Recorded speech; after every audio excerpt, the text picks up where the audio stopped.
Buat malam hari ini Tuhan, biarkan hati kami terus kagum kepadamu Tuhan. Tiap kali kami berjumpa dengan Engkau, mengalami Engkau, biar buat setiap kami makin kagum akan Engkau Tuhan. Biar tidak ada orang-orang yang bosan kepada Tuhan, tapi setiap kami, setiap hari kami makin mengasihi, mencintai Engkau. Kami makin kagum, makin hormat, makin mencintai, makin mengasihi Engkau. Terima kasih buat sore hari ini. Tuhan berbicara kepada kami Tuhan dengan bahasa cinta-Mu. Bicara dari hatimu buat kami umat-Mu yang Kau cintai ini. Terima kasih Bapak, roh hikmat wahyu, pengertian yang dari Tuhan.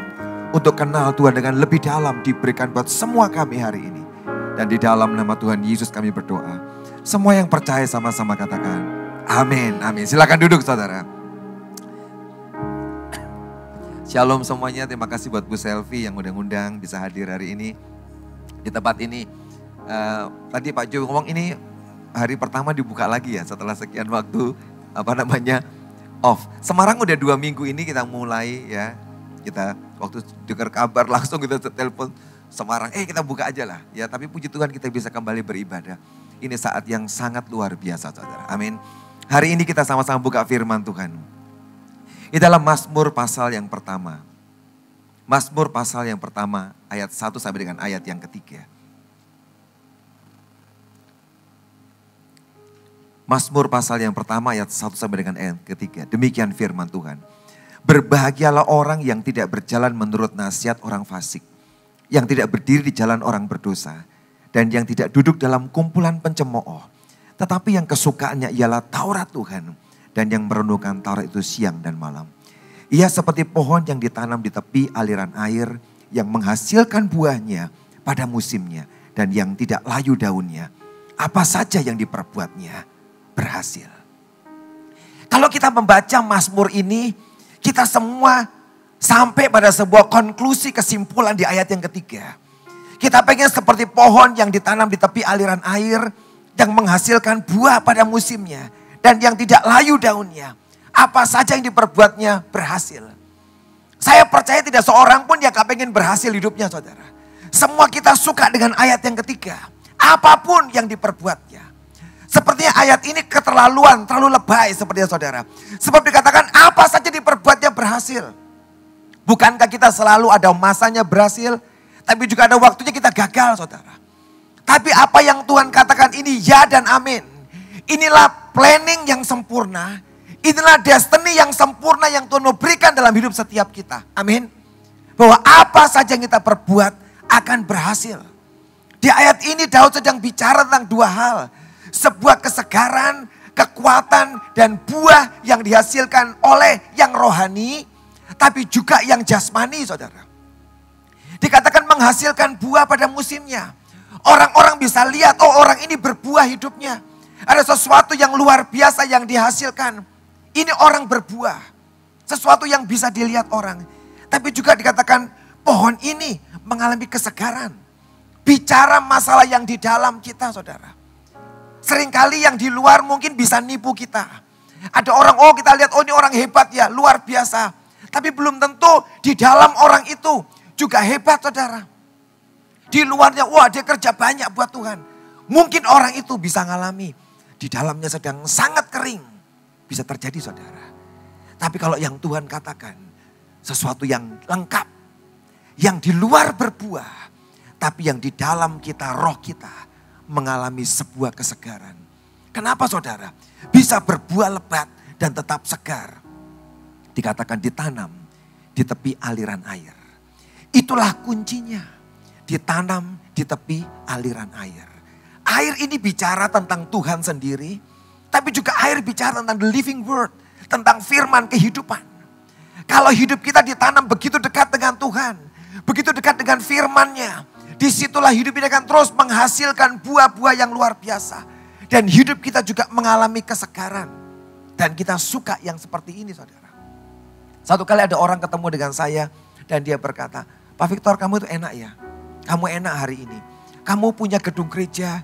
Dikasihin gedung gereja. Yang hari ini bisa muat 2.500 seat. Enak ya. Kamu hari ini dapat lagi gedung yang baru. Kamu dapat ini, dapat ini, dapat ini. Dia ngelihat, oh cuman di luarnya. Tapi saya katakan kamu gak tahu. Sebuah jalan yang harus dilewati, dilalui. Sehingga semua ini muncul. Orang lebih suka lihat buah. Tapi orang gak suka lihat bagaimana prosesnya. Sampai buah itu dimunculkan dalam hidup kita. Itu yang berat, itu yang sukar. Dan seringkali orang tidak tahu proses dijalani. Sampai buah itu muncul. Saya mau ngomong ada dia seperti tapi saya gak ngomong sih. Kalau engkau tahu jalannya. Mungkin kau tidak akan ikut dengan jalan itu. Dan kau akan mundur. Akan tidak mau jalan di jalan itu. Kalau engkau tahu jalan yang Tuhan sudah tunjukkan dalam hidupmu. Adik Pak Jo sempat cerita sebentar sama saya.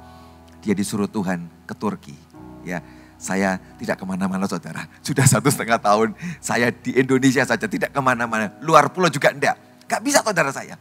Paling di Jawa aja, saya putar-putar Jawa paling. Gak bisa. Dia katakan, waktu Tuhan nyuruh dia ke Turki, dia ngajak orang-orang semua semangat. Iya, kita berangkat. Waktu ditunjukkan jalannya, adalah 8 hari masa karantina di hotel. Gak boleh keluar kamar. Engkau tahu jalan itu. Dan ada orang-orang berkata, aku menyerah. Siapa yang kuat di dalam kamar 7-8 hari gak ngapa-ngapain. Walaupun masang TV terus tetap bosan, saudara. 8 hari. Ketika ditunjukkan jalannya. Apakah engkau masih mau menjalani jalan itu? Atau engkau berkata, Tuhan, aku mundur Tuhan. Ada begitu banyak orang hari-hari ini. Yang pengen.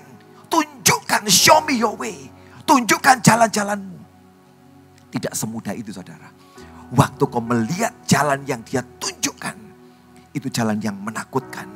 Dan kadang-kadang mengerikan. Dan banyak orang mundur dari jalan itu.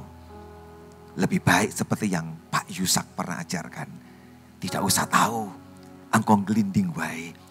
Itu jauh lebih aman buat kita. Daripada kau lihat seluruh jalannya. Sebab jalan-jalan Tuhan seringkali jalan yang mengerikan.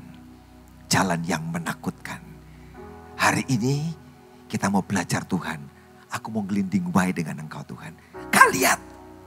Tapi jalan lebih baik, saudara. Satu kali Tuhan suruh saya. Kamu mesti jalanin. Disuruh Tuhan plus disuruh Ibu Panglima. Double. Kamu jalani Jawa Timur. Kamu doa di pantai-pantai Jawa Timur yang akan kena tsunami. Saya pikir pantainya gampang. Di Di Semarang ada pantai, di Jakarta ada pantai, pantai-pantai yang bagus, yang gampang didatangi saudara. Saya nggak mikir, saya minta teman saya tolong cari ada 9 pantai yang akan kena tsunami. Tolong cariin. Dan teman saya cari semua dengan sangat komplit. Nama pantainya, berapa jam perjalanan ke sana, di mana semua dia cari. Komplit. Dan dia berkata, Pak, kurang lebih 4 hari kita mesti jalan. Tiap hari kita mesti jalan. Oke, dia kirim semua datanya. Tapi saya bersyukur kepada Tuhan. Saya tidak buka. Saya cuma lihat, oh iya, sudah cukup 9 pantai. Oke, saya tutup. Dan saya ngajak teman-teman saya 4 orang bersama dengan saya. Dan yang hebat teman-teman saya yang lain ini membuka semua rutenya. Dia lihat semua. Dan satu persatu yang paling hebat, yang paling ngerti jalan berkata, aku tak di gereja saja. Ini kan masa pandemi. Jemaat perlu didampingi. Jadi rohani saudara. Pada beda keluyuran. Hari itu berubah jadi rohani. Pak Victor, saya nungguin jemaat. Kalau ada apa-apa ada saya.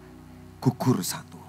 Yang satu lihat lagi dan berkata, Pak, apa saya kuat? Saya ini orang yang lemah, penuh kekurangan. Saya tak tinggal aja. Dan betul 2 orang ini tinggal. Tinggal saya dan satu teman saudara. 2 tok. Sebab dia harus ikut, dia penunjuk arah. Dan saya pendetanya harus 2 tempat kosong. Maka saya nyari 2 orang lagi siapa yang mau. Tidak tak kasih tahu kemana. Pokoknya ikut aku. Saya ajak anak saya lagi ikut. Dan satu teman lagi ikut. Dan berangkatlah kami memulai perjalanan yang hebat itu saudara. Berangkat pagi dari Semarang. Kami sampai ke hotel hari pertama jam 2 pagi. Tidak makan. Sebab yang kami lewati hutan-hutan dan gunung. Mau nyari apa saudara? Saya tuh bersyukur istri saya bawain sekantong makanan. Itu yang kami makan. Saya tuh kedinginan, sudah capek ngantuk di mobil gak bisa saudara. Sebab kita masih selesaikan tugas, baru masuk hotel. Saya pikir hari pertama, tidak saudara. 3 hari 3 malam, kami masuk di hotel jam 1 pagi, jam 2 pagi. Dan sukar cari makanan setiap hari. Puji Tuhan, 3 hari 3 malam selesai. Kenapa saudara? Saya tutup petanya dan saya tidak lihat. Cepat Tuhan, aku mau taat. Lebih baik kita tidak usah lihat jalan itu saudara. Kita sering kali tanya, tunjukkan Tuhan. Gak usah hari ini, gak usah minta ditunjukkan jalannya. Tutup jalannya dan kata Tuhan, aku mau percaya kepadamu. Percaya kepadamu, semuanya akan baik. Semuanya akan baik. Ini tahun-tahun yang berat saudara. Dan mau tidak mau engkau mesti mendengarkan suara Tuhan. Dia ini tadi ngomong, jalan di depan kita itu gelap dan mungkin kau gak bisa lihat apa-apa. Betul saudara. Tapi hari ini jangan takut. Mata kita memang tidak harus melihat saudara. Tapi yang perlu engkau selalu buka adalah telingamu saudara. Telinga gak bisa lihat saudara. Cuma dengar saudara. Tapi mata ini seringkali membuat banyak orang ketakutan. Tapi kalau engkau cuma buka telinga buat dengar suaranya. Dia akan ngomong kanan, kiri, terus nanjak. Kerjakan saudara. Lebih tidak mengerikan. Hari-hari ini buka telingamu dengan lebih lebar. Dan dengar suaranya. Dia akan bawa ke dalam jalan-jalan itu. Dan bisa sampai ke puncak-puncak keajaiban. Kalau kau mendengar suaranya. Sekalipun jalan yang sedang engkau lewati adalah jalan yang gelap. Tenang saudara. Dia berjanji engkau akan berbuah pada musimnya. Dan apa yang kau lakukan selalu berhasil. Berbuah pada musimnya. Sebenarnya enggak berbuah pada musimnya kok saudara. Berbuah sepanjang masa. Artinya pohon yang tidak kenal season. Setiap saat berbuah. Amin. Tuhan menetapkan hidup setiap kita saudara. Kita enggak punya season, enggak punya musim berbuah. Kalau mangga setahun sekali, setahun 2 kali saudara. Tapi anak-anak Tuhan yang mau melekat kepadanya, hidup kita enggak mengenal season. Amin. Selalu berbuah setiap saat mengunculkan buah kita. Itulah Tuhan tetapkan dalam hidup kita saudara. Hidup kita selalu berbuah di segala keadaan. Tapi kau pasti melewati jalan-jalannya. Bagaimana saudara untuk bisa melewati jalan-jalan itu? Mendapatkan semua di ayat yang ketiga. Seperti pohon ditanam tepi aliran air, menghasilkan buah, daunnya tidak layu, yang diperbuat berhasil. Dia beri jawaban. Caranya adalah di ayat 1 dan di ayat yang kedua. Itulah caranya. Tuhan berkata, berbahagialah orang yang tidak berjalan menurut nasihat orang fasik. Yang pertama saudara, supaya engkau bisa berbuah, perhatikan telingamu, sekali lagi telinga. Jangan sampai engkau itu berjalan menurut nasihat orang fasik. Kalau ada orang fasik yang ngomong dengan engkau, jangan didengarkan saudara. Orang fasik ini orang apa saudara? Orang yang tidak takut akan Tuhan, orang yang tidak mengandalkan Tuhan, itu fasik saudara. Dia mengandalkan kekuatannya, kemampuannya. Dan dia beri nasihat buat saudara. Dan kadang-kadang nasihat ini jauh lebih bagus daripada apa yang Tuhan katakan. Jujur saudara, nasihat orang fasik kadang-kadang tampak begitu manis di telinga kita. Tapi saudara, nasihat yang dari orang fasik itu tidak pernah mendatangkan kebaikan saudara. Tapi nasihat yang dari Tuhan, kalau kau dengarkan konsel yang dari Tuhan, selalu mendatangkan kebaikan. Hari ini engkau buka telingamu untuk nasihat dari siapa saudara? Apakah dari orang yang tidak takut akan Tuhan? Atau dari orang yang takut akan Tuhan? Saya belajar dalam hidup saya buka telinga saya mendengarkan orang yang takut akan Tuhan. Sekalipun kadang-kadang perkataannya tidak enak dan tidak baik. Tapi kalau engkau tahu ini orang yang takut akan Tuhan, dengarkan. Kalau ada orang fasik memberikan nasihat perkataan yang sangat baik, lebih baik engkau tolak. Sebab nasihat yang baik itu belum tentu jadi. Dengarkan apa yang Tuhan katakan. Kami di Semarang melewati masa-masa di mana kami terus bertanya pada Tuhan. Tahun lalu di bulan Januari Tuhan ngomong, beli tanah. Setelah itu kamu bangun untuk rumah Shalom. Karena mereka gak punya tempat, mereka kontrak. Bangun kantor. Dan kamu juga bangun sekolah SMP dan SMA. Tuhan ngomong. Kalau Tuhan ngomong saudara, mesti tanya lagi. Tuhan belinya di mana? Ini mesti barang yang di mana? Dan kami lihat begitu banyak tempat. Dan ada satu tempat yang begitu menggiurkan saudara. Satu tempat gudang yang udah jadi 5.000 meter persegi, udah jadi kayak gini gedenya saudara. 5.000 meter. Itu menggiurkan banget. Saya ditawarin, saya bilang, wow aku suka yang ini. Dan orang yang berkata, Pak Victor, gampang, masuk aja. Bayarnya gampang pokoknya. Bayarnya gampang. Dan rasanya saya lihat itu saya sangat senang.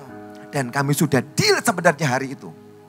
Sudah ngomong cara bayarnya dan boleh di take over langsung diambil. Kami bisa renovasi langsung 5.000 meter. Sudah ada bangunannya. Itu begitu menyenangkan saudara. Dan ditawarkan bayarnya gampang kok. Gampang bayarnya. Sampai di kantor. Kami berdoa lagi. Satu orang teman berkata, Pak, apa sungguh tempat itu? Benar, tempat itu. Waktu dia tanya itu, saya doa sekali lagi pada Tuhan, Tuhan, apakah engkau mau tempat itu? Dan saya naikkan doa Tuhan. Bagi saya Tuhan, kalau engkau mau kasih tempat itu bagus. Tapi seandainya tidak dikasih, tidak apa-apa. Asalkan hatiku ini tetap tertuju kepadamu dan kau berkenan dengan hidupku. Kalau sampai gedung ini tidak jadi milik kami, gak apa-apa kok Tuhan. Tapi biarkan aku tetap berkenan kepadamu. Dan Tuhan berkata, ya sudah pilihan kedua, berkenan saja, gedungnya jangan. Nah, enggak saudara, ayo. Sayang doa sungguh-sungguh serius.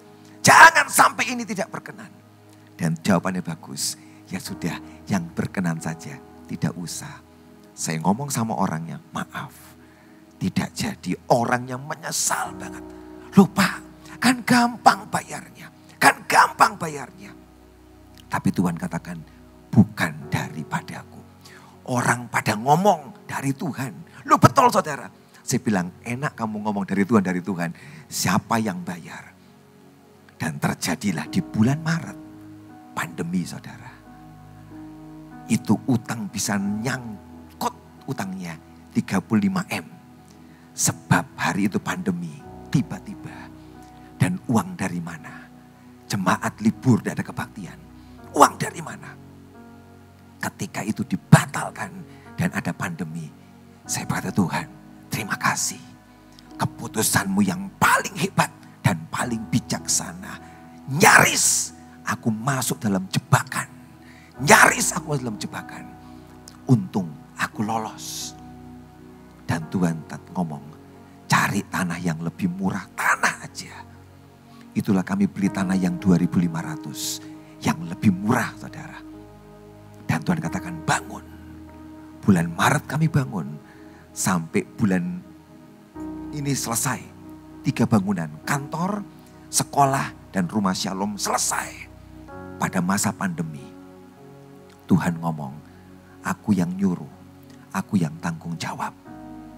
Di tengah-tengah pembangunan, saudara, keuangan kami ngomong, Pak, kalau diteruskan gereja kehabisan uang.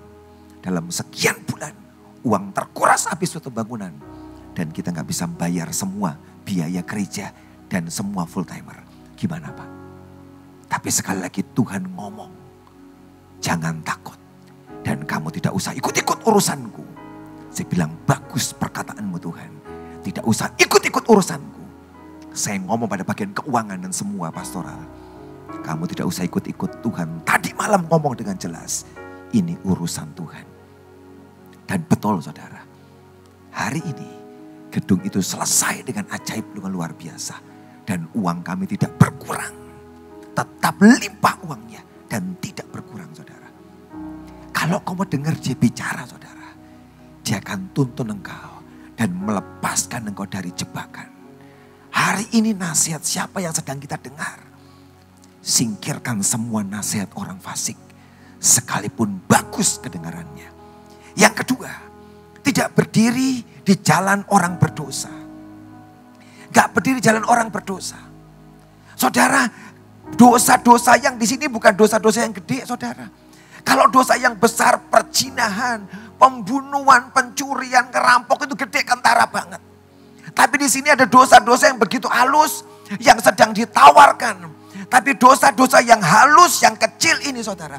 Sudah cukup saudara. Punya kekuatan merusak hidupmu. Dan merusak destiny yang Tuhan taruh dalam hidup saudara. Besi itu saudara, baja itu. Yang kuat itu. Kalau engkau pukul dengan palu, dipukul dengan batu mungkin yang keras itu. Belum tentu patah dan bengkok saudara.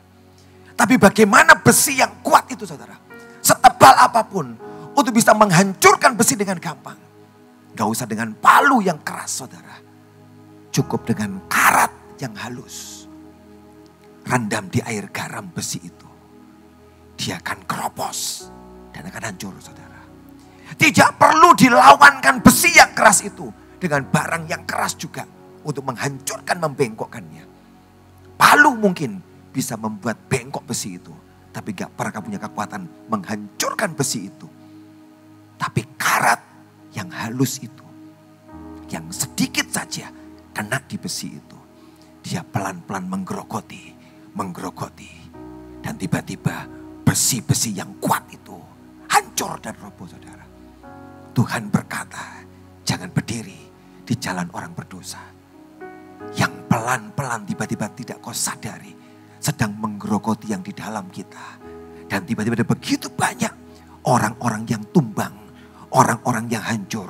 Buah-buahnya tidak muncul lagi. Dan buah-buahnya hilang dari kehidupannya. Sebab cara setan. Dia pakai cara yang begitu halus. Masuk dalam hidupmu. Untuk merusak dan menghancurkan semua itu.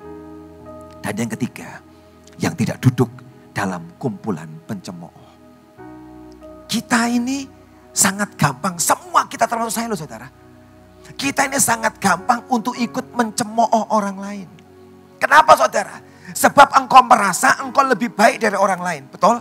Kalau engkau merasa lebih jelek, engkau gak berani ngomong kok saudara. Tapi kenapa orang bisa mencemooh orang lain? Karena dia mikir orang lain lebih jelek dari dia. Lebih buruk dari dia. Lebih tidak baik daripada dia. Dan dia mulai duduk untuk bicara mencemooh orang lain. Di akhir zaman Tuhan ngomong. Begitu banyak akan muncul pencemooh-pencemooh. Yang terus akan duduk bersama dengan kita. Yang coba mempengaruhi. Dan tahukah saudara? Cemooh itu nular loh saudara. Hari-hari ada banyak orang yang mencemooh. Apapun yang orang buat diomongin. Sejujurnya saya itu orang yang paling bersyukur sama Tuhan. Karena banyak orang tidak suka ngomong sama saya. Karena saya ini kalau orang ngajak ngomong saya. Betul saudara. Semua rahasia bahtera saya nggak tahu kok saudara. Saya itu paling orang bodoh saudara. Karena orang tidak suka ngomong sama saya. Nggak suka ngomong. Kenapa saudara? Setiap kali dia tahu ngomong sama Victor. Percuma. Akan dipadamkan apinya saudara. Betul. Hari ini loh saudara. Sampai hari ini. Di kantor di gereja kami. Kalau ada orang mulai ngomong, yang ini saya bilang. Tidak usah ngomongin orang. Diam. Cep, tidak bisa ngomong lagi. Ngomongin apa saja. Ada orang ini yang ngalamin ini diomongin. Saya bilang stop, pembicaraan selesai. Sampai di sini jangan diteruskan. Saya bersyukur saudara. Diberikan hati yang tidak mau mencemooh orang lain. Bahkan kalau saya tahu ada hamba Tuhan yang jatuh dalam dosa. Orang mau ngomongin saya bilang diam kamu. Bukan urusanmu. Dia dengan Tuhan. Kita ini gampang ketularan. Gak sengaja kok saudara. Ketularan itu gak sengaja. Ya kan, kita gak pengen mungkin.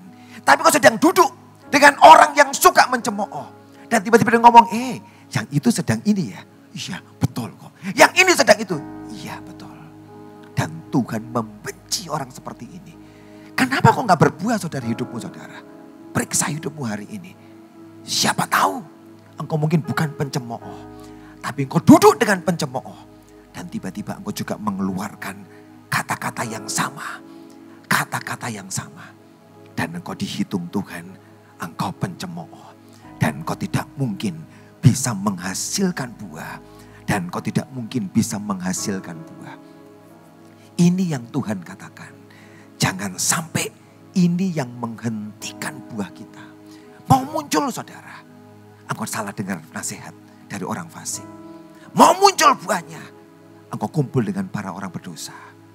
Mendengarkan perkataan mereka. Mau keluar buahnya. Engkau dengarkan pencemooh.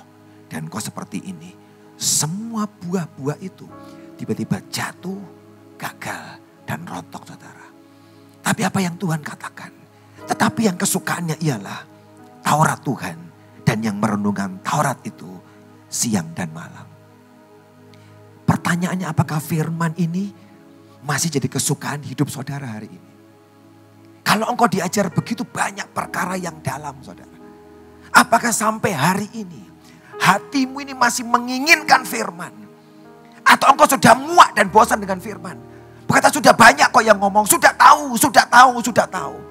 Dan tanpa kau sadari tiba-tiba hatimu jadi beku dan dingin. Dan tidak ada passion, gairah. Tiap kali kau mendengar firman.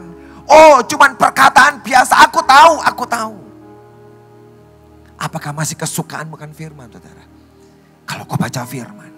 Dan tiba-tiba firman dihidupkan. Tuhan ini luar biasa. Ini luar biasa. Artinya kau adalah orang Kristen yang sehat.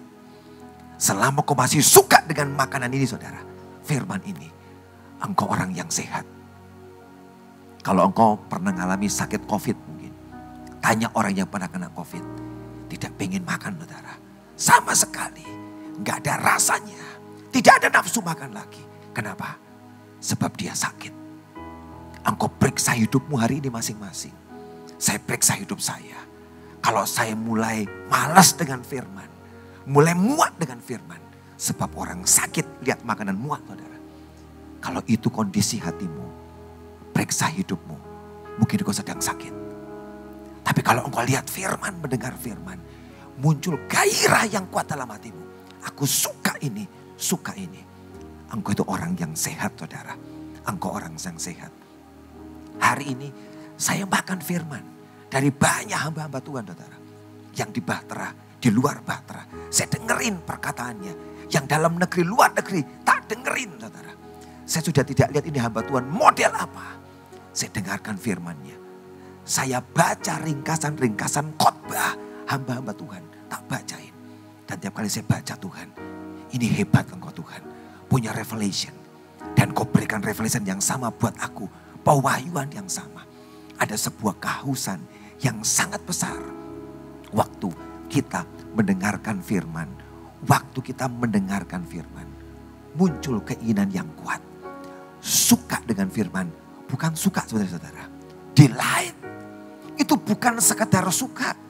Tapi ada di atas kesukaan kita. Suka banget akan firman saudara. Itulah yang Tuhan katakan di ayat ini. Orang yang suka banget dengan firman. Orang itulah yang hidupnya menghasilkan buah. Saya ini tiap kali lewat mau ke Jawa Barat, ke Bandung, ke Jakarta. Lewat Cirebon saudara. Di Cirebon saya selalu langganan untuk lapor ke Cirebon. Dengan nasi jamblang bunur. Bukan Budani, bunur. Nasi jamblang bunur. Lapor dulu. Berhenti sebentar. Makan sebentar, jalan lagi. Istri saya sampai bosan. Bunur lagi, bunur lagi. Satu kali dia pernah menghalangi saya ke sana. Dan beli, dia kena akibatnya. Kenapa? Cari restoran lain. Gak dapat saudara, sampai kelaparan. Akhirnya dapat saudara. Waktu kami makan di restoran itu, rasanya ora enak, tidak enak. Dia berkata, iya, aku sudah dosa sama kamu. Harusnya kita dibunuh berhenti tadi. Kok kamu tak larang? Sebab memang tiap kali lewat saudara, saya mampir ke sana saudara. Teman-teman yang ngantar saya pasti tahu, kita lapor ke bunur. Kenapa? Bukan suka saudara, delight. Sesuatu yang menyukakan. Sangat suka. Kalau ke Jawa Timur, ada lagi urusannya saudara. Dengan Kupang saudara, di Sidoarjo. Sampai saya itu pesen, aku di freezerin saudara. Tak bawa pulang saudara. Kenapa? Bukan suka saudara. Tapi sangat suka dengan itu. Dan selalu mencari waktu mendapatkan barang itu. Saudara hari ini sangat suka dengan apa? Engkau pasti mengejar barang itu saudara. Dan dia berkata, cintai, sukai firmanku dan Tauratku. Dan yang merenungkan Taurat itu siang dan malam. Direnungkan. Terus direnungkan. Tapi bukan berhenti di merenungkan tok saudara. Tapi dia mulai bertindak sesuai dengan firman itu. Amin. Mendengar itu penting. Tapi kau merenungkan dan bertindak itu jauh lebih penting. Ada banyak orang yang tertipu hidupnya saudara. Sebab dia suka mendengar. Dan setan berkata, stop. Dengar aja yang bagus-bagus. Gak usah dikerjain. Dengar aja. Sudah cukup kok. Senang toh hatimu. Ya udah itu aja. Salah saudara. Sebab firman Tuhan ini saudara. Kalau cuma didengarkan. Dan kau tidak pernah mempraktekkan. Dan mengerjakannya. Maka firman ini tidak pernah bekerja dalam hidup saudara. Amin. Gak pernah kerja. Dan kau gak pernah menikmati. Sampai engkau melangkah mengerjakannya. Engkau akan melihat ada keuntungan hasil yang besar. Yang luar biasa. Waktu kau mengerjakan firman ini di dalam hidupmu. Tapi melakukan firman itu gak gampang loh saudara. Mengerjakan firman itu. Contoh yang sederhana aja saudara. Kalau hari ini Tuhan ngomong. Jangan iri hati. Jangan iri. Saya mau tanya, gampang gak dikerjakan saudara? Jangan iri. Itu firman kayaknya gampang. Tapi coba dipraktekkan saudara. Urusan iri rohani. Kok dia lebih diurapi ya? Kalau dia khotbah, dia mimpin pujian hebat banget. Kok enggak ya? Dan engkau mulai iri di hatimu. Kenapa dia? Padahal sebenarnya dia hidupnya benar-benar banget juga enggak. Dia punya salah ini, kok dia diurapi? Oh yang ini kenapa dipakai dengan luar biasa? Padahal dia enggak sehebat itu sebenarnya. Dia punya kekurangan, kelemahan. Kenapa kita ngomong gitu? Sebab kita ini iri hati saudara. Saya belajar. Terus periksa hati saya Tuhan. Apakah ada iri hati? Karena satu kali saya dikatain orang saudara. Victor itu iri hati dengan teman-temannya. Loh saya gak ngerasa teman saya ngomong. Dia tuh iri hati. Sebab rumah dia tuh kecil. Rumah teman-temannya gede-gede bagus-bagus. Nah saudara. Pendetanya rumahnya kecil. Teman-teman saya rumahnya gede-gede. Ayo iri enggak saudara? Saya mau tanyain.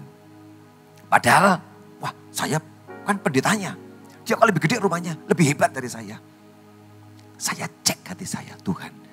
Apakah aku iri Tuhan? Dan saya temui tidak. Wah aku ya tidak pernah jengkel sama dia. Ya tidak pernah compare. Kok berkati dia aku sangat bahagia. Kalau aku punya teman-teman yang kaya-kaya. hebat-hebat. Aku tuh bahagia loh Tuhan. Kenapa? Enak loh saudara. Punya teman yang kaya diberkati itu enak loh saudara, betul? Bisa nraktir kita, betul gak? Loh kenapa masih iri? Ada banyak orang yang salah mikirnya. Kalau temanku lebih kaya, lebih hebat, aku iri. Loh jangan. Bagus saudara. Sebab kalau teman-temanmu hebat-hebat bisa nraktir saudara, ya kan? Kalau dia gak punya duit, kasihan gak bisa nraktir. Itu hati saya. Saya periksa, oh iya. Aku lepas dari perasaan iri Tuhan. Aku gak iri. Aku bangga kok punya teman-teman yang hebat. Yang masalah iri ini aja. Susah kok saudara. Sebab kita seringkali banyak iri hati kepada orang lain. Membanding-bandingkan diri kita dengan orang lain. Belajarlah untuk engkau mengerjakan firman. Tidak iri kepada orang lain. Melakukan firman memang tidak gampang. Alkitab ada cerita bagus di Alkitab. Tentang perempuan janda yang punya 2 orang anak. Yang hari itu dia ketemu dengan Nabi Elia. Dan dia ngomong, Nabi Elisa, hambamu ini orang yang baik, takut akan Tuhan. Tapi dia sudah mati.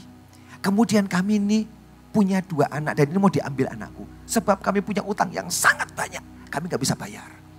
Dan Nabi Elia berkata, kamu punya apa di rumah? Gak punya apa-apa. Punya apa? Gak punya apa-apa. Ditanya terus kamu punya apa? Gak punya apa-apa. Sampai dia ngomong, punya sedikit minyak. Gak berarti kok, sedikit minyak. Dan Elisa berkata, kamu pergi sekarang, pinjem bejana yang banyak. Jangan terlalu sedikit. Bawa ke rumahmu.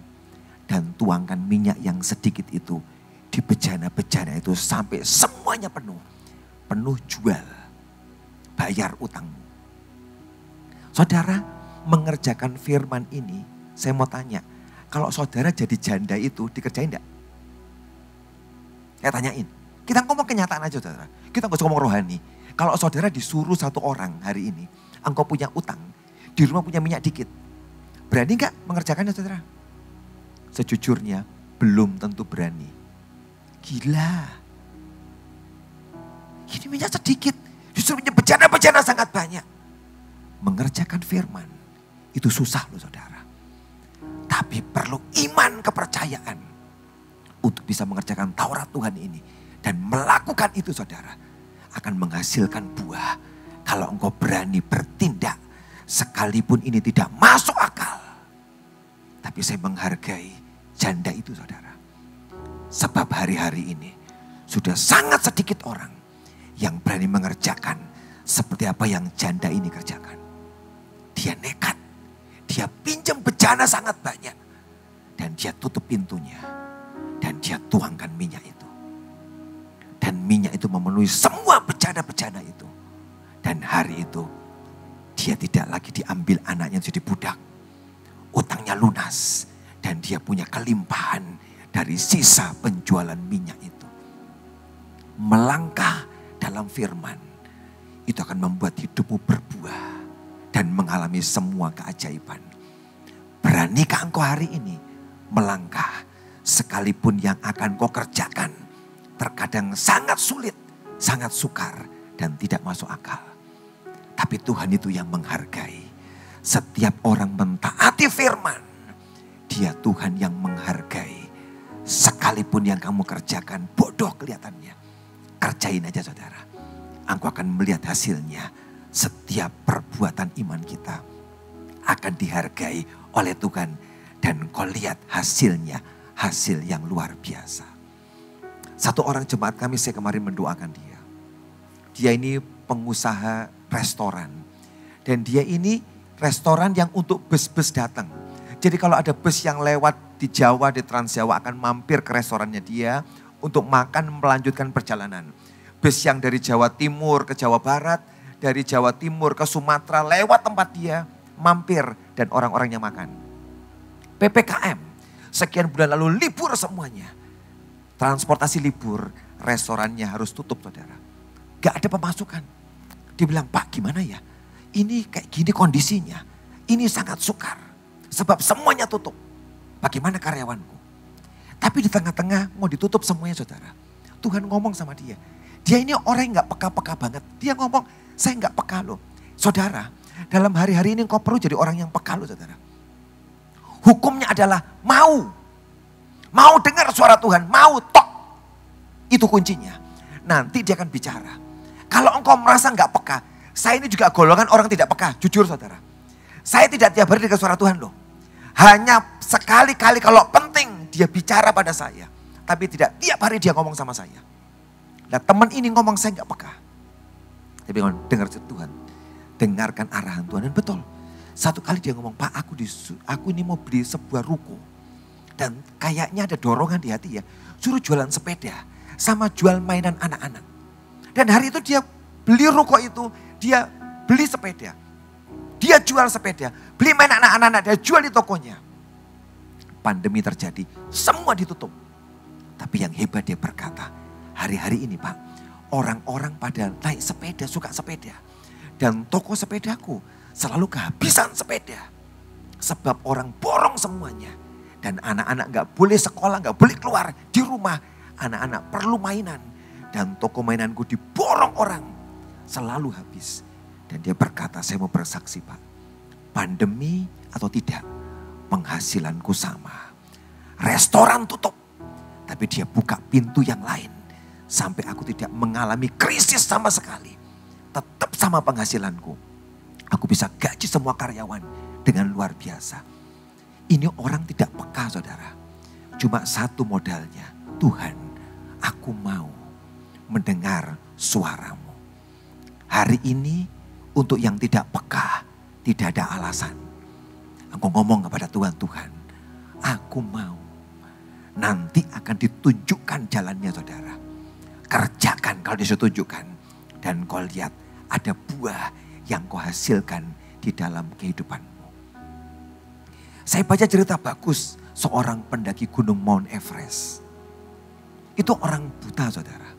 Tapi dia tuh pengen naik gunung Mount Everest. Kan gak masuk akal saudara. Tapi dia dengan timnya, kalau naik ke gunung Mount Everest pasti pakai tim. Gak bisa sendirian saudara. Harus minimal 2-3 orang. Kalau bagus pakai tim. Supaya bisa menolong kalau terjadi sesuatu waktu mereka naik gunung. Dan salah satu pendaki gunung ini buta saudara. Saya ingat namanya Eric Weihenmayer. Waktu dia naik dia buta. Naik ke gunung itu saudara itu repot banget. Sangat beku dan banyak orang yang mati untuk naik ke sana saudara. Banyak yang gagal. Yang berhasil ada saudara. Tapi banyak orang gagal dan mati. Ini sudah buta. Dia mau naik ke atas. Begitu banyak halangannya. Tapi ini orang yang punya tekad yang kuat. Apa yang dikerjakan? Dia taruh sebuah lonceng di pundak temannya. Dan dia berkata, kamu gak usah tolong aku. Pasang lonceng di punggungmu. Kalau kau bergerak, aku gak bisa lihat. Tapi telingaku bisa dengar suara lonceng itu. Aku akan jalan ikut dentingan lonceng itu. Dan betul, temannya pakai lonceng di belakangnya. Dan ketika kali lonceng berdentang dia dengar, oh ke kiri, dia ke kiri, ke kanan dia kanan, terus. Dan yang hebat, dia bisa mencapai puncak Mount Everest. Puncak yang mematikan itu, dia berhasil sampai. Kemudian dia turun dari puncak itu juga dan dia berhasil. Seorang wartawan tanya, Eric, bagaimana kau bisa naik ke sana? Kamu buta. Dia berkata, aku cuma andalkan suara lonceng yang aku dengarkan itu. Kemana dentingan lonceng itu, aku bergerak di sana. Dan lonceng itu yang menolong aku naik ke atas dan sampai aku turun. Ini hari-hari yang gelap saudara. Mungkin kau tidak bisa memakai matamu untuk lihat masa depan. Gak bisa dipakai. Tapi kau masih punya telinga yang bisa mendengarkan dentingan firman-Nya. Tiap kali firman berdenting kau dengar. Bagianmu bergerak ke sana saudara. Tiap kali kau dengar berdentang ke sebelah kanan. Bergerak ke kanan. Kalau bergerak ke kiri bunyinya bergerak ke kiri. Kau akan mencapai semua puncak-puncak keajaiban. Amin. Engkau mencapai puncak-puncak keajaiban. Hari-hari ini hiduplah di dalam firman. Sebab firman inilah yang memberikan terang dalam hidupmu. Yang membuat pilihan-pilihan kita tidak akan pernah salah dan meleset. Hari-hari ini keputusan pilihan salah akan menjebak engkau, menghancurkan engkau. Tapi setiap pilihan-pilihan yang benar sedang membawa engkau yang diperbuatnya, apapun yang diperbuatnya berhasil. Amin. Kalau engkau bisa mendengar, engkau akan dibawa kepada semua jalan-jalan yang hebat, yang luar biasa. Saudara, di Alkitab ini saya periksa, ada berapa orang sih sebenarnya yang selalu berhasil, saudara? Tuhan menyebutkan 2 orang Alkitab ini, saudara. Kita buka Kejadian pasal yang ke-39. Kejadian pasal yang ke-39, ayat yang kedua.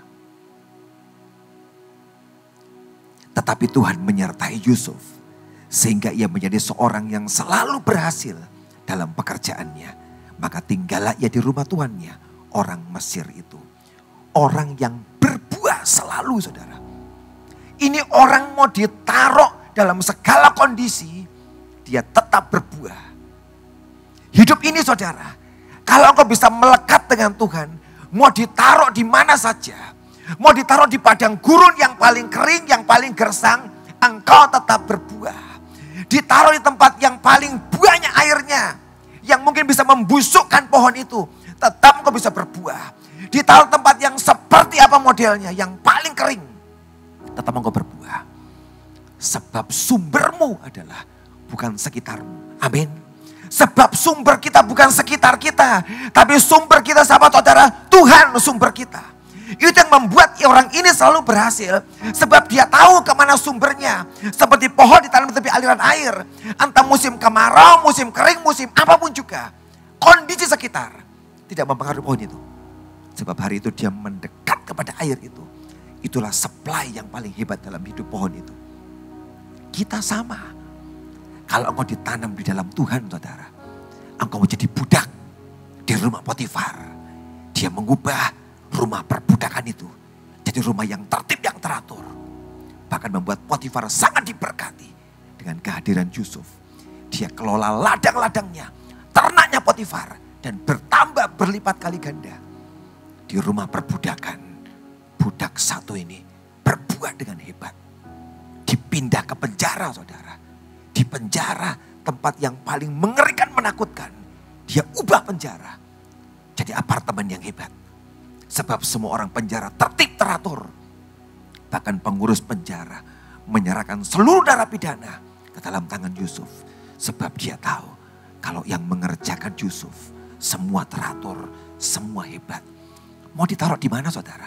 Di tempat yang paling bawah, tempat yang paling buruk. Dia berbuah dengan luar biasa. Ditaruh tempat yang paling tinggi, menjadi Perdana Menteri di Mesir. Tetap dia bisa berbuah. Ada banyak orang yang kalau di tempat yang sangat berat, gak berbuah, hancur. Karena pahit, karena remuk hidupnya, habis, saudara. Ada orang juga yang ditaruh tempat yang paling atas, yang begitu nyaman, tiba-tiba hancur hidupnya. Bisakah, saudara, ditaruh dalam semua keadaan, baik yang paling buruk atau tempat yang paling baik, tetap buahmu itu muncul. Sebab yang di dalammu ini, saudara, solid dan kuat. Yang di dalam, saudara, mau diapain aja, tidak pernah remuk dan hancur. Dan Tuhan berkata Yusuf, dia selalu berhasil di dalam pekerjaannya. Orang yang kedua, saudara, yang dipuji Tuhan, 1 Samuel 18. 1 Samuel 18. Ayat yang kelima. Daud maju berperang dan selalu berhasil kemana juga Saul menyuruhnya. Sehingga Saul mengangkat dia mengepalai para prajurit. Hal ini dipandang baik oleh seluruh rakyat dan juga oleh pegawai Saul. Ada orang yang perang dan menang terus, saudara. Siapa itu orangnya, saudara? Daud. Sampai Saul kagum. Ini orang kalau perang kemana saja, musuhnya lebih kuat dia menang. Musuh yang lemah dia juga menang. Kemanapun dia pergi, bawa kemenangan. Dan Saul berkata, aku angkat kamu. Sebab kalau aku punya orang model gini, kerajaan akan selalu menang. Saudara, kalau engkau itu orang yang berbuah hidupnya, itu investasi aset kerajaan surga yang sangat menyenangkan, loh, saudara. Dan dia akan pertahankan hidupmu, saudara. Kenapa? Sebab dia lihat orang yang model gini, dimanapun ditaruh, selalu menghasilkan buah. Dan kerajaan surga akan tetap mempertahankan yang seperti itu. Amin. Hari ini saya berdoa kepada Tuhan, tolong kami. Biarkan hidup kami, gereja kami di Semarang HTI, tetap berbuah terus Tuhan. Karena kami tahu calling destiny kami melayani orang-orang miskin. Dari pertama saya tahu, sekian tahun yang lalu, urusanmu adalah orang-orang miskin, jiwa-jiwa. Ya Tuhan, tidak usah bergerak ke tempat yang lain. Sudah di panggilan itu saja dipertajam. AOC, engkau imam. Percayalah, confident dengan calling yang dari Tuhan. Gak usah cari yang lain. Itu akan sangat melelahkan hidupmu saudara. Sebab engkau ada di luar pengurapan. Kalau engkau dalam anointing pengurapan, engkau akan kerja dengan sangat kuat di sana. Dan Tuhan akan pertahankan engkau. Sebab dia tahu yang ini tetap berbuah. Sebab memang cocoknya di sini. Kami Semarang, cocoknya memang untuk orang-orang miskin saudara. Saya nggak pernah pengen cari orang-orang kaya hebat-hebat, nggak pernah saudara. Biarkan yang miskin-miskin. Dan saya mencintai orang-orang miskin. Kami punya banyak jemaat miskin sederhana.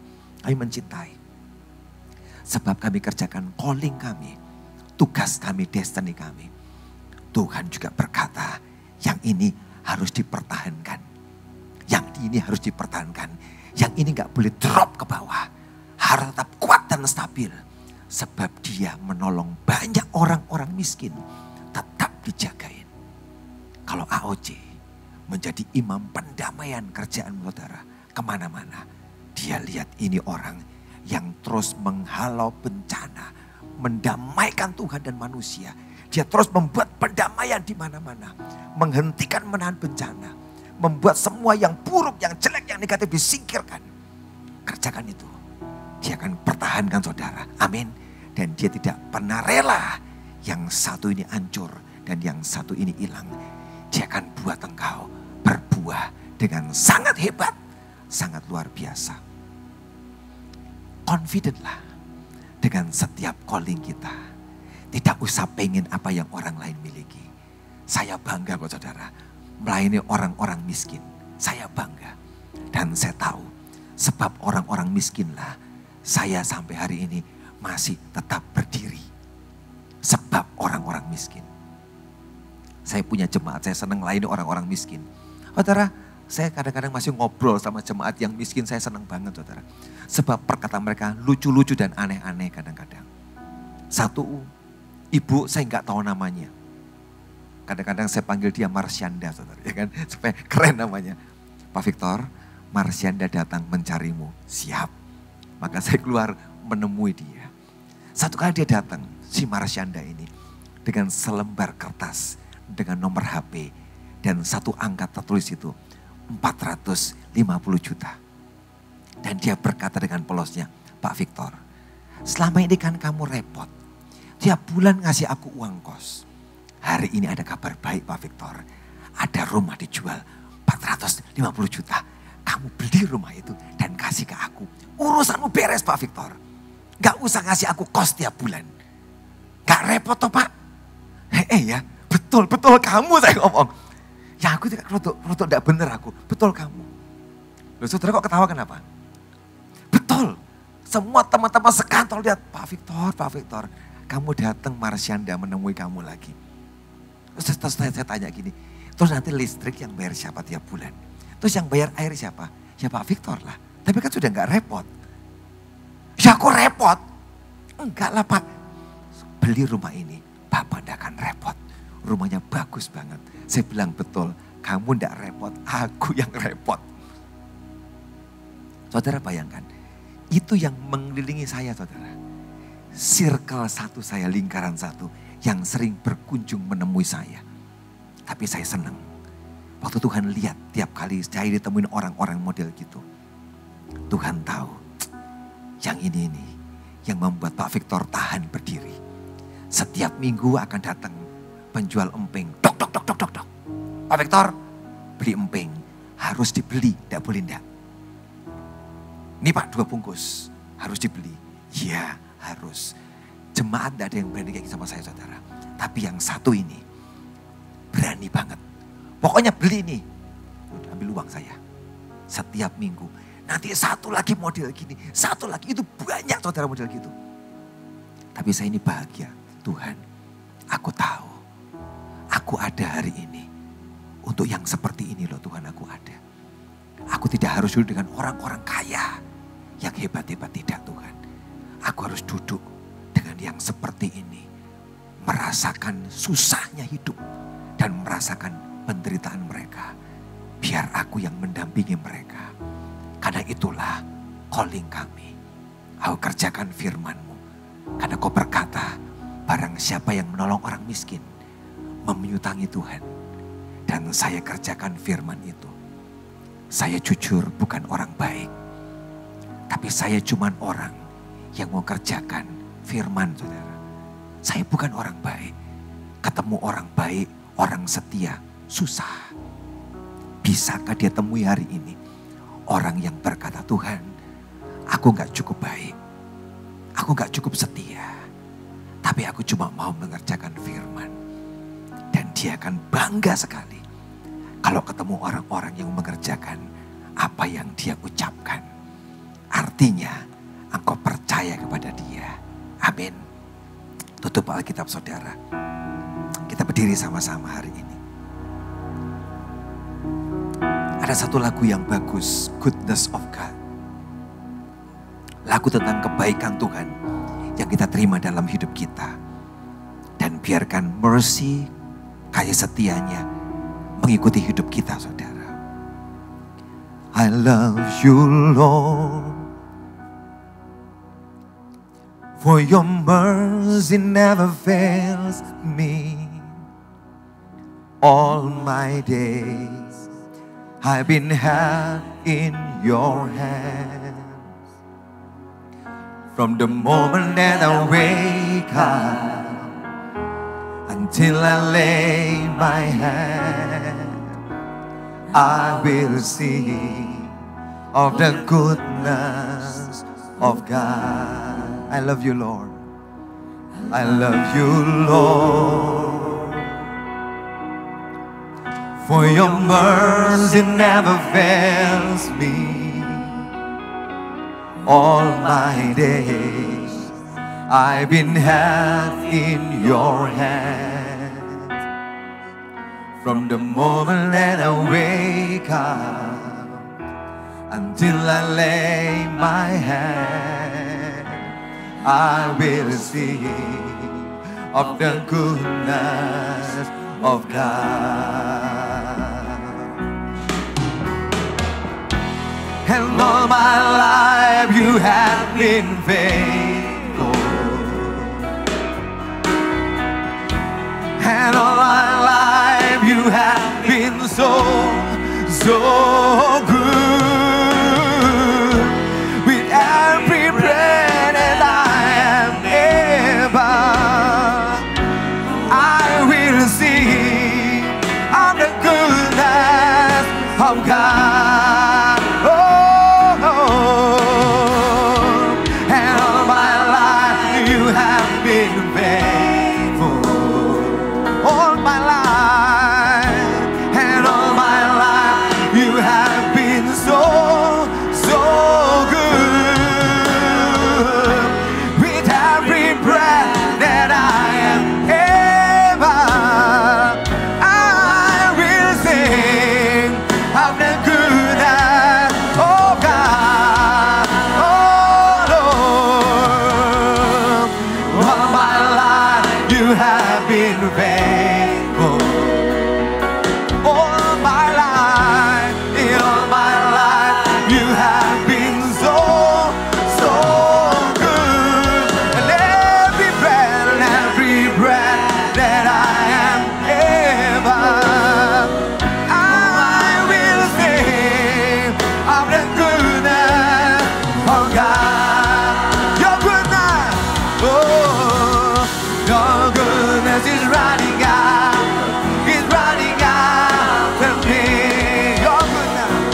Your goodness is running out.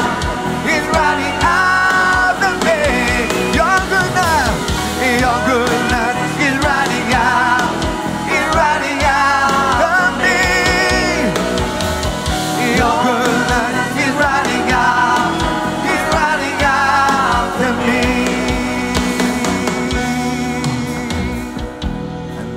Your voice,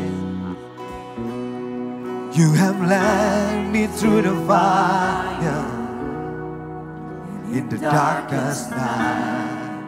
You are close like no other. I know you as a father, I know you as a friend. I have lived in a goodness of God. Oh yeah. All my life you have been faithful. All my life, in all my life you have been so good. In every breath that I am able, oh, I can sing of the goodness of God. All my life you have been faithful. All my life you have been so good. Every breath that I am able, oh Lord, I will sing of the goodness of God. Your goodness is running out. It's running out of me. Goodness, your goodness is running out. It's running out. Your goodness is running out. It's running out of me. Your goodness is running out. It's running out of me. And I lay down, surrender all. I give you everything. Your goodness is running out. It's running out of me. My life laid down, surrender all. I give you everything. Your goodness is running out. It's running out of me. All my life you have been faithful. All my life you have been so good. And every breath that I am able, I will sing of your goodness, oh God. I will sing, and I will sing of the goodness of God. I will sing of the goodness of God.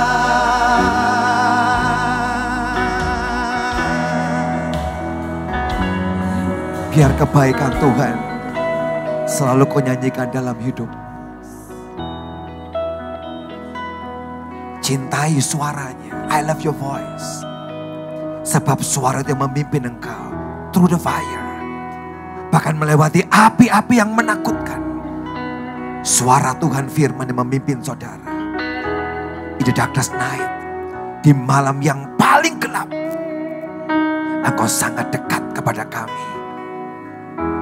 Engkau seperti Bapa buat kami, tapi juga seperti seorang sahabat buat kami.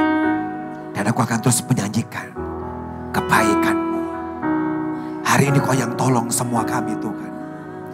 Di masa yang gelap ini Tuhan, kami buka telinga kami mendengar suara-Mu. Sehingga setiap hidup kami berbuah lebat. Tidak ada orang yang cuma berdaun lebat, tapi semua kami akan berbuah lebat. Firman-Mu yang di dalam kami, yang kami kerjakan itu Tuhan, punya kuasa menghasilkan buah-buah yang lebat dalam hidup kami. Dan hari ini kami berdoa, jadikan kami semua pelaku-pelaku firman-Mu Tuhan. Jadikan kami pelaku-pelaku firman. Terima kasih Bapa yang baik. Berkati umat-Mu hari ini. Dan biar firman Tuhan Kau menerangkan dalam hidup kami. Kami jadi pelaku-pelaku firman. Jadi pelaku-pelaku firman. All my life you have been faithful.